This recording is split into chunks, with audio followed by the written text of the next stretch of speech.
Doctor Sebastián, ¿cómo está? Muy buenas tardes. Buenas tardes, Adriana. Muchas gracias por la invitación.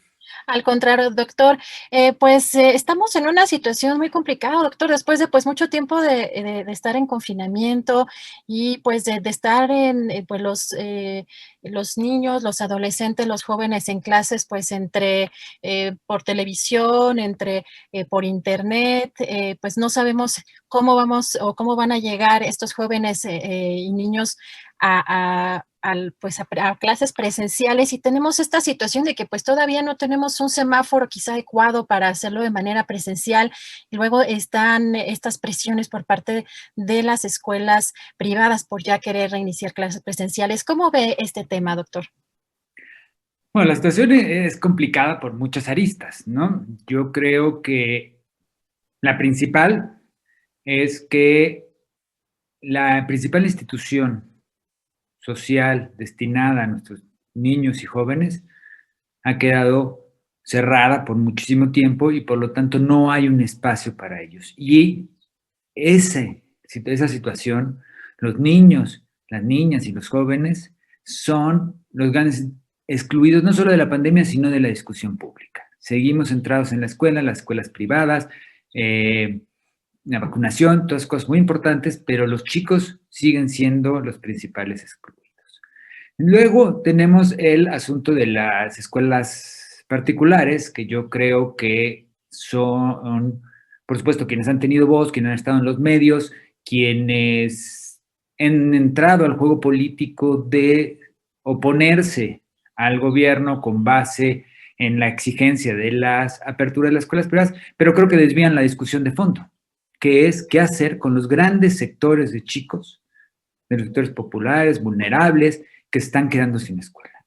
¿Qué vamos a hacer con los más de 2 millones de chicos que han quedado excluidos de la escuela? ¿Qué vamos a hacer para volver a clases presenciales cuando, según datos no muy claros de la SEP y de la UNICEF, hay más de 27,000 escuelas que no tienen agua potable para poder ni siquiera lavarse las manos? Claro. ¿Sí? Y creo que entonces, sí, la lucha política desvía en realidad la importancia de ponernos a pensar sobre cómo vamos a regresar a clases presenciales, siempre, claro, respetando los principios de la Secretaría de Salud y, sobre todo, las medidas de seguridad para todos los actores de la vida dentro de la escuela. Pero eso es lo que no se está discutiendo y eso me parece que es muy grave, muy, muy, muy grave.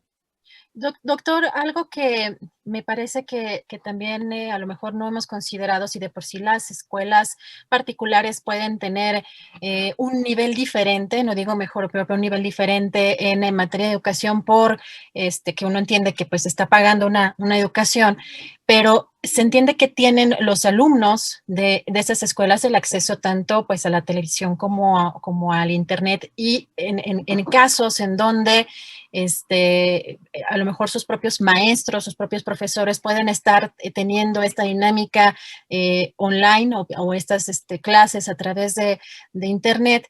Vemos que a pesar de los esfuerzos de la Secretaría de Educación Pública de poder llevar estas clases a través de televisión e internet, quizá pues a la hora de llegar y sentarse a clases presenciales, pues no todos tengan el mismo nivel como si hubieran asistido presencialmente, ¿no? Se disparará más esta diferencia entre los alumnos de las escuelas particulares con los alumnos de las escuelas públicas. Si de por sí ya habría alguna diferencia por incluso, pues obviamente el tema de estar pagando una colegiatura, y que uno entiende que la educación pues es mucho más personalizada. ¿Cómo paliamos estas diferencias o cómo ve este tema, doctor? Bueno, la pandemia mostró que las desigualdades educativas, que también son consecuencias de las desigualdades sociales y económicas, pero también de las propias escuelas, se han acrecentado. Cuando yo hablo de 2 millones, más de 2 millones de niños, niñas y jóvenes que han quedado fuera, es que han quedado excluidos de la escuela, se quedaron sin escuela. Y no tenemos claro cuál es el proyecto para recuperar estos niños, porque se sabe, y lo han dicho varios organismos internacionales, la UNESCO, la UNICEF, que mientras más estén fuera de la escuela, más difícil podrán regresar a ella. Después ya planteas un problema más como pedagógico en el sentido de ¿Hay desigualdad en los aprendizajes? Por supuesto que los hay. Tener las condiciones de conectividad es muy distinto a estar trabajando con, por ejemplo, a través de Zoom, a través de asesorías un poco más personalizadas, a que te manden un trabajo por WhatsApp y tú tengas que resolverlo como puedas. Las cargas familiares también son importantes y entran en juego un elemento de desigualdad muy importante. Muchos estudios han mostrado que mayor escolaridad de los padres, mejor rendimiento de los hijos o hijas. ¿Qué implica esto? Que la escuela puede apoyar también a lograr romper estos ciclos de falta de escolarización porque pueden los maestros responder a lo que los padres no pueden. Este ciclo está roto en los sectores populares porque está muy cargada la mano a los padres de familia. No estoy diciendo que los profesores no estén haciendo un esfuerzo muy grande. Simplemente digo que hay una de las consecuencias es que la responsabilidad mucho de la educación está en los padres. Y otro caso que dices es que no por pagarse es mejor escuela. Y eso hay que tenerlo claro. Piensan en qué idea o qué filosofía educativa pueden tener estas escuelas que quieren abrir a la fuerza contra las reglas básicas de sanidad, contra la comunidad y la importancia de la solidaridad, de respetar las normas de cuidado entre todos por el bien, para evitar la propagación de la pandemia. ¿Qué ideas tienen estas escuelas? Y además, un tercer elemento que es importante, hay que verlo por nivel educativo. No es lo mismo lo que están sufriendo muchas escuelas privadas en el nivel preescolar, donde la educación a distancia simplemente es imposible. Y por más que tengamos Aprende en Casa, estamos construyendo una ilusión de que estamos desarrollando procesos educativos, porque además es unilateral. Pero bueno, más allá de eso, preescolar, pues la gente no se está inscribiendo a las escuelas privadas porque no hay posibilidad de educación. Y en los sectores más pudientes, lo que se han hecho de facto son burbujas, grupos de familias, padres de familia que se reúnen en una casa y han dejado a las escuelas privadas fuera, lo cual las ha llevado a crisis. Distinto es en niveles de bachillerato donde la deserción o la baja de la matrícula en escuelas privadas es menor, no llega ni a la mitad, como decía la NEP, sino cerca del 18%, y todavía más en educación superior. Entonces, hay como varios factores, pero está claro, desde mi perspectiva, que la amenaza, el movimiento de las escuelas particulares es muy dañino para la comunidad y además pedagógicamente me da muy mala, perdón que lo diga de manera coloquial, espina qué tipo de educación están enseñando, ¿no? Ante esta propuesta que están promoviendo. Pues sería más bien una especie de amenaza política, o sea, es digamos, un tema más político que realmente una solución pedagógica. El argumento de que el problema y de a largo plazo de la salud mental que puedan tener los chicos, lo es. Pero me parece grave que en realidad, insisto, la discusión tiene que estar en los grandes sectores de la educación y en los más vulnerables. ¿Cómo vamos a regresar en esas 27,000 escuelas que no tienen agua, que no tienen ventilación, que no hay jabón? Ahí es donde está la política y no la vemos.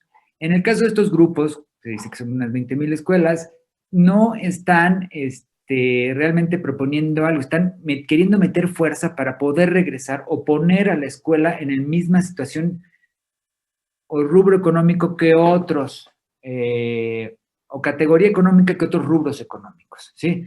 Entiendo la necesidad que tienen de tener ingresos, es comprensible, Pero pero se supone que no han dejado de cobrar, ¿no? Se supone que no, yo entiendo que cobran hasta por actividades que todavía, o sea, que no se dan, o sea, por ejemplo, actividades deportivas, hay algunas escuelas que, y yo hasta donde tengo entendido por varias denuncias o por varias, de padres de familia que siguen pagando completas sus colegiaturas.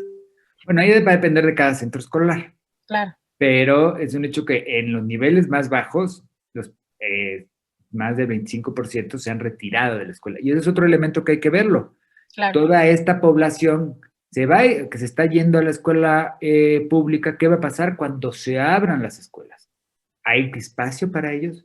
Es obligatoriedad del Estado que lo haya, pero esa es otra dificultad. Ahora, ¿cómo están cobrando? Pues algunas escuelas han tenido que hacer descuentos, otras han tenido que hacer planificaciones de pagos según cada una y según las diferentes circunstancias. No están subiendo las colegiaturas, porque también si presionan mucho a los padres de familia, se les van a ir.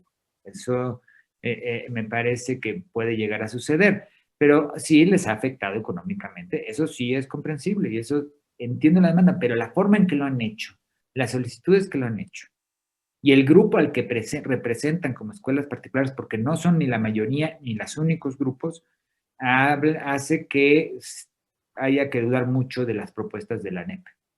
Claro. Pues, doctor Sebastián Pla, le agradezco mucho esta entrevista. Si nos permite, pues este es un primer acercamiento y mantenemos la comunicación para profundizar el tema más adelante. Cuando gustes, Adriana. Muchas gracias Muchas por la gracias. invitación.